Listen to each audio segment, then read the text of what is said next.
Students often hit a wall when they get to algebra. They go along through number and operations, they learn geometry, and then when they get to algebra, it's as if they have to climb this cliff.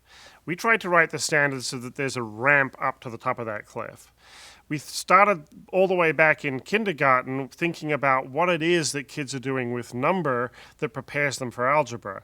And that's why we made this choice to separate out what is traditionally just being a number and operations strand into two domains: operations and algebraic thinking, which is where kids learn about how operations work.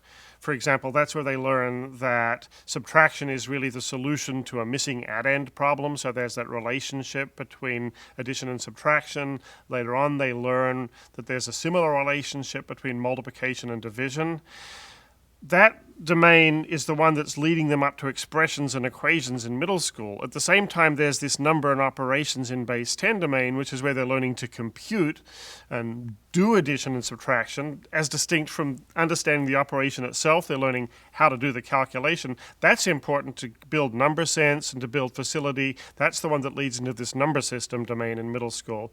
Fractions come in a very important way in third grade. Fractions are another aspect of this ramp up to algebra, because if you think about it, when kids start working with fractions, they're almost doing algebra with numbers, really.